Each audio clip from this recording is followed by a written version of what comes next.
Is it possible to still build muscle in your 70s, 80s, and even 90s? Well, then this video is for you.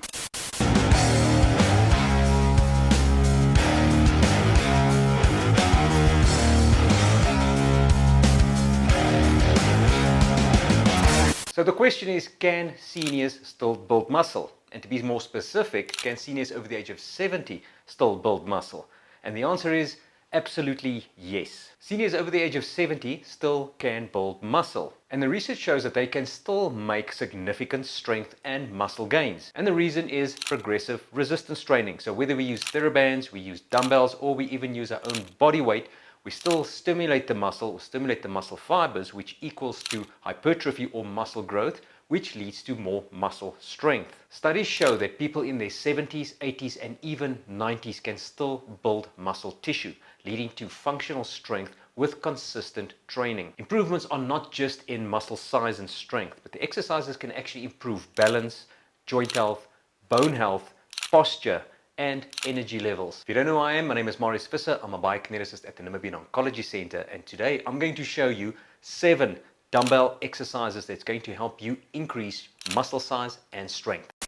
So are you ready for 7 of the best dumbbell exercises to actually help build muscle and strength? Let's begin with our first exercise, and of course that is squats. So there are different variations of squats that you can do. There's the standard squat, then there's the goblet squat, and then there's the front squat. I'm going to show you the goblet squat, and then I'm going to show you the front squat, so you can decide which one is better for you. The front squat is going to be with the weights in front of the shoulders, almost like you are loading. Instead of having like the traditional barbell squat on the back, known as the back squat, we're going to bring the weight towards the front, hence the term front squat. So we're going to get our elbows next to each other, keeping them close to the body, and the dumbbells almost touching the shoulders. Feet can be just outside shoulder width, toes pointed out slightly. You can also use a chair behind you if you don't feel comfortable doing these without any support yet. And then we're going to go down. Get down as far as you can and breathe out. That's 1. Let's go. And 2. We're going to go for 10. 3. You can stay down there for a second if you want to increase the intensity, because that would mean we're putting longer load on the muscle, increasing the time under tension, and our muscles love the time under tension. It actually stimulates more muscle growth due to more fatigue and effort. 8. Let's go for 2 more. Breathe in and out, and last one, and out, and 10, and relax. Now I'm going to show you the goblet squat version. So from here, we're going to take 1 dumbbell, or you can use a kettlebell, depending on what you have at home. And this time we're going to open our feet a little bit further apart. So this one is going to give you a little bit more depth, and it's going to give you the opportunity to keep your upper body a little bit more upright. So also be careful if you have any knee issues or hip issues. If you had any surgery, knee replacement, hip replacement, you might want to stick to the traditional chair squat. But for those of you who are cleared to go ahead, I'm going to show you the goblet squat. There's a little bit deeper. So from there, always breathe out on effort. So we go down, breathe in, and out. Breathe in. So you can see now my knees are moving out to the sides completely, almost like a frog. That opens up my hips. I'm also keeping my heels flat, and my knees are traveling in the same direction as my toes, which are at approximately 45 degrees. 6, and let's go 4 more. In and out. 2 more.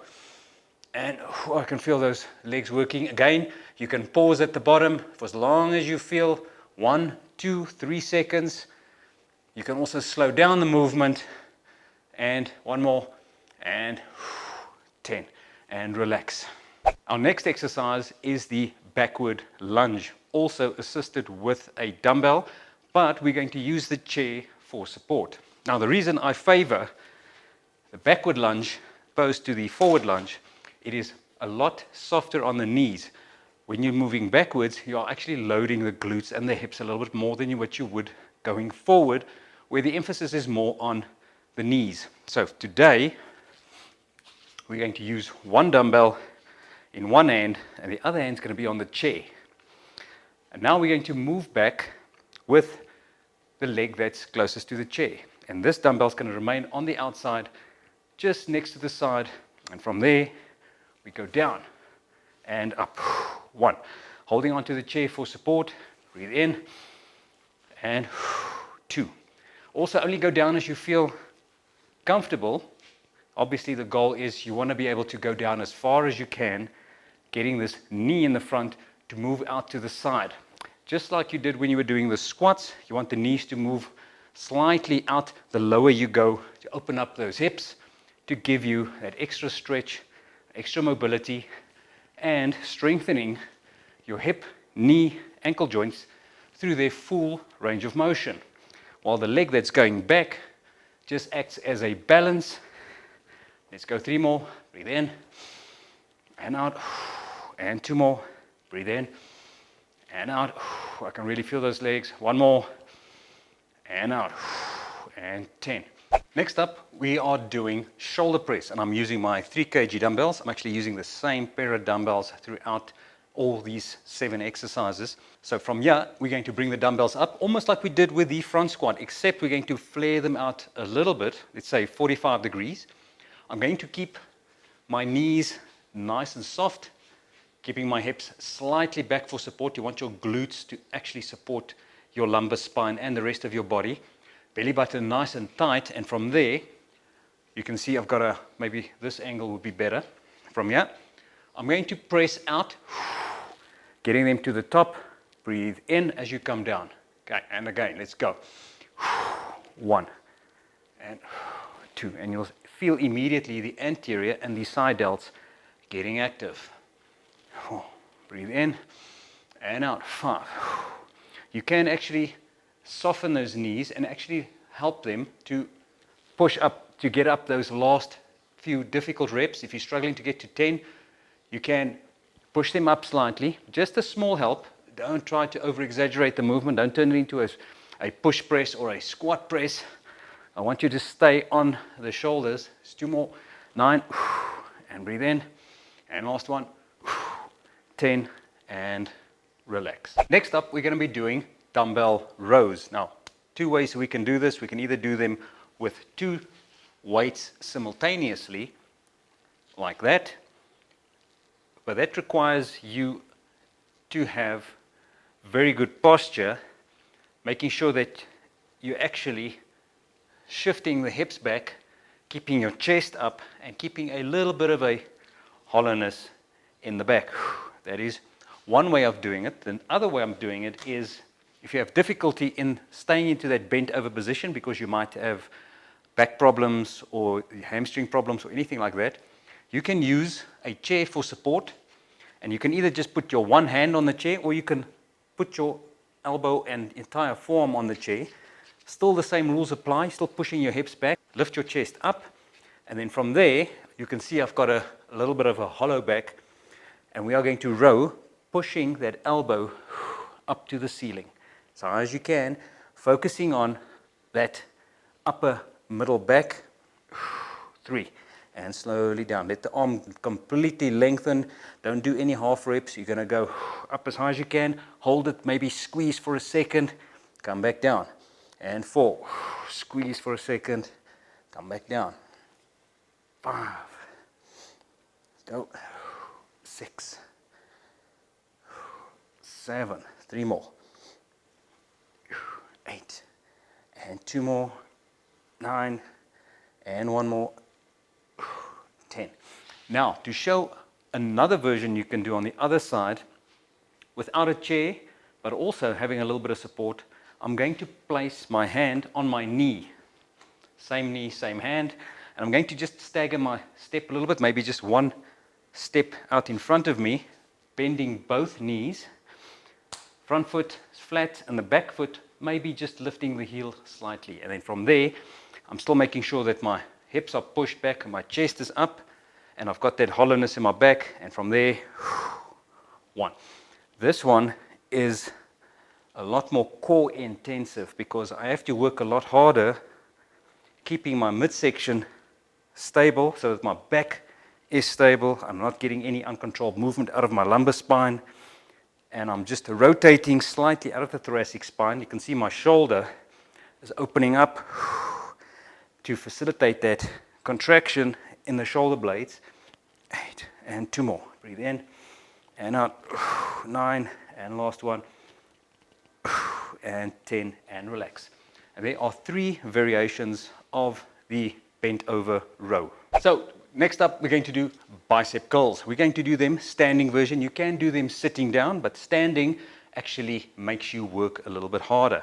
So we're going to keep our dumbbells, if you look from the side, and we're going to keep them next to our sides, hang them nice and relaxed, and then from there, we're going to pick them up, but I want you to focus on as if you are scooping them up and not just bringing them up like that. I know this is called a bicep curl, but we don't want to curl the weight. You actually want to press them up like that. And you can see that my palms are flat, opening up like that, as if I am carrying something in my hand.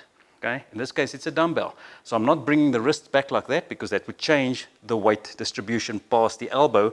And I want the weight to actually be in front of the elbow at all times. That way, you can actually have tension on the biceps throughout the motion. And we're going to go. Let's breathe out. And as you get to the top, I want you to squeeze the bicep.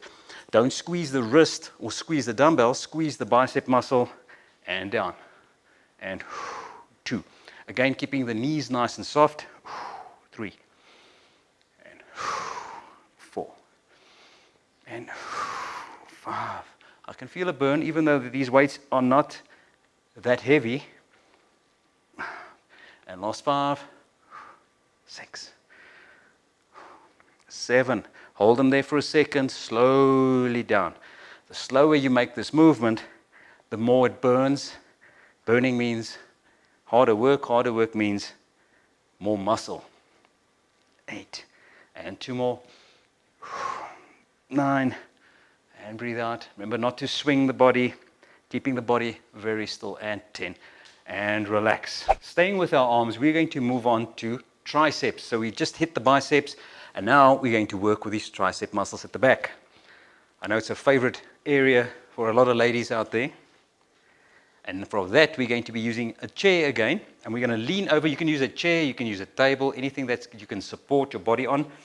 So from there, knees nice and soft, almost the same position as we did our rows a few minutes ago, but except for, now, you might want to use a lighter dumbbell for this one because this one might be a little bit hard for the small tricep muscles in the back. So maybe drop down to about 1 or 1.5 kilograms. I'm still going to use the 3. So from here, we're going to pick the elbow up. Okay. After we've done our checks, hips back, back is hollow, chest is lifted up, and I'm resting on the chair for support. And from there, I'm going to extend my arm as straight as I can, lock it out, and slowly back. Only up to there. I don't want you to go into a momentum swing. I just want you to stop it right where you started, and 2. Breathe in, and out, 3. And I want you to really straighten out that arm as straight as you can, and give it a squeeze at the back, almost like an extra contraction. 4. Breathe in, and out, 5. This is really tough. 6,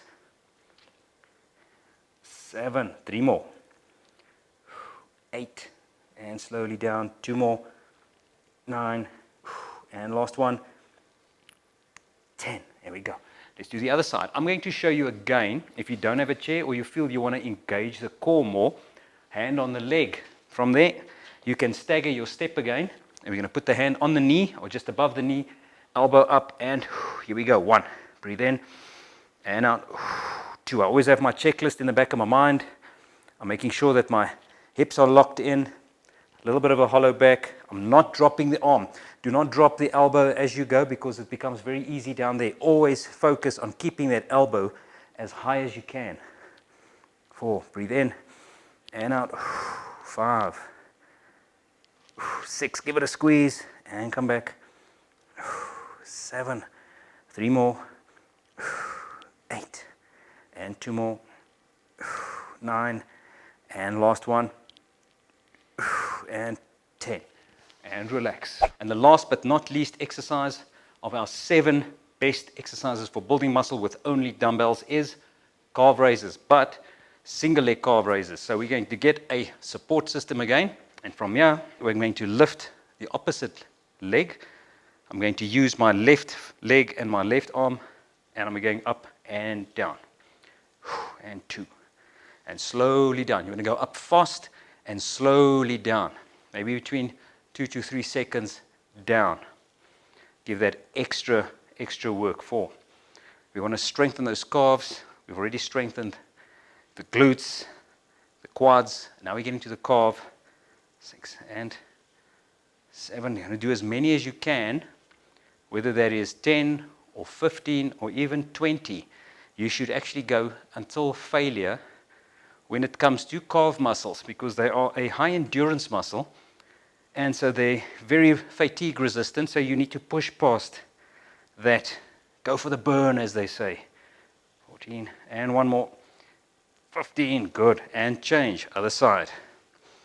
Now another thing when it comes to calf training is try to do at least 2 to 3 sets on each side, and you don't have to rest when you're doing single leg. You can just jump in straight from the one to the other one, because the one is actually resting as I'm training the other one. 7, breathe in and out. 8, this is really starting to burn. 9 and 10. I don't want you to stop when it starts burning. That's when your set actually begins. 11, 12, 13, there we go, 2 more. 14, and last one, and 15. Good, and well done. And there we go, 7 best dumbbell exercises that you can do in the comfort of your home to help you build muscle mass and strength. Always remember to do a slight warm-up before you start with any exercises, especially progressive resistance training. It just always helps to loosen up the body a little bit more. Some stretching, maybe go walk around the block for 5 minutes, then come and do your exercises. If you like this video, please hit the like button, hit the subscribe button if you haven't already, and leave a comment down below and tell me, are you enjoying these dumbbell exercises? See you next time.